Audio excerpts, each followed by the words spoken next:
Today I'm going to have a look at this tenor saxophone. This is a 1964 SML Gold medal tenor, and it's another one that belongs to my friend called Anders. Anders, how many saxophones have you got? This is not a competition. Stop it. Stop being naughty. Stop trying to beat me in a competition for saxophone ownership. Bad Anders. Now that he's put in his place, I'm quite sure he's going to like this one. I've just went through it, serviced it, changed out a whole bunch of pads, and now it plays as it should. So let's have a closer look at this little fella. So you've got this nice engraving on the bell there, SML Gold medal, and if you don't know the history of that, why it's called a gold medal, it's because it beat out all the big boys on a saxophone making competition. This won the gold medal. So this was the best in class. You've also got your low key guards, which are split, and they are fiddly. In that middle there, you've got this screw which joins the two together, and that is so fiddly and awkward to get to, but you know, it looks good. And a slightly different shape of the C key there, look at that. Functions nice, has a nice snappy sort of action to it. On your D key and your F key, you got these nice little extensions, so it feels very smooth and very ergonomic in that right hand there. You also have adjustment screws here going to the G sharp, which is very useful. If you're a technician, you'll understand what I mean. It helps to prevent leaking on the G sharp, so that means your low notes will sing out really nice. Serial number is from 1964. You've also got some nice engraving which extends from the bell here all the way down to the bow. I think that looks quite cool.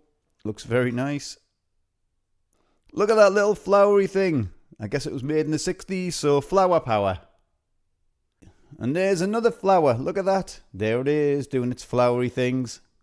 And you've got this unusual little shape of the pinky cluster. I think it looks nice. Now when we go up to the left hand, you can also notice that these pearls are very nice. I love this little one here. It's a bit more bubbly. I mean, bubbly? Is that how I would describe it? Yeah, bubbly. It sort of protrudes a bit more, and I like that. Now don't blame me for putting this cork thing and this rubbery thing on. I didn't do that. It wasn't me. This was on when I got it here. And the palm keys feel very comfortable under the fingers. Even without these things, I'm sure. Hello mister, how are you doing? And there's my little friend, the octave key, and it is a really nice mechanism. And the thumb rest is also sturdy and solid. That feels very nice there. And check out the brace on the neck, that's really sturdy. Sturdy is my word of the day. Look at that. And that's what this neck is. And as ever, there's the idiot filming. Hello idiot. Every villager's got one. There it is. This, what the hell's going on with this? It won a gold medal, but it can't win a medal for this neck strap loop. It's way too small. Here's a regular plastic hook. Trying to get that in there is impossible. It's not going. And one of these, not even close. It doesn't go. No, not happening. Well, it was made in the time when these were not used and they were using regular little hooks. So I guess I can understand that. But nowadays, if you're going to get one of these, you're going to have to change this out, or maybe even extend that hole, or just get a neck strap which is thinner than this. I'll speak to you lot after the demo.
So what do I think about this SML? Well, I like it, but there's a but. This neck strap loop, I don't like that.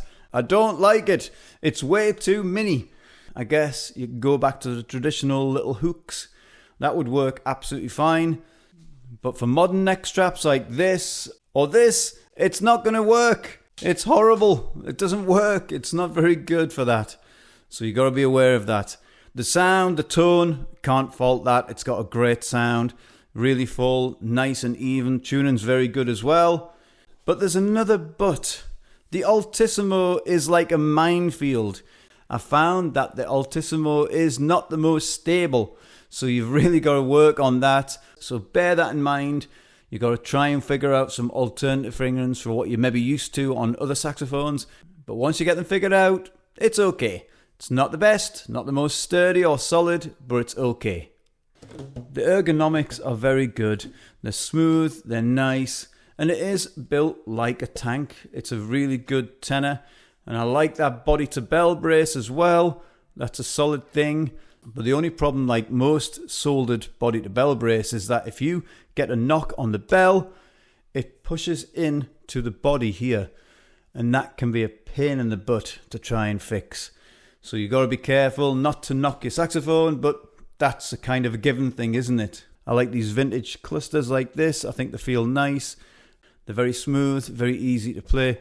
Although some people might not like them, but I do like them. So, you know, it's horses for courses. It does have rolled tone holes as well. I forgot to mention that. You might be able to see the rolled tone holes just under there. Look at that. And it also has adjustment screws on the back of the keys, which I think is a fantastic thing. Why can't all you manufacturers of saxophones make saxophones with adjustment keys at the back?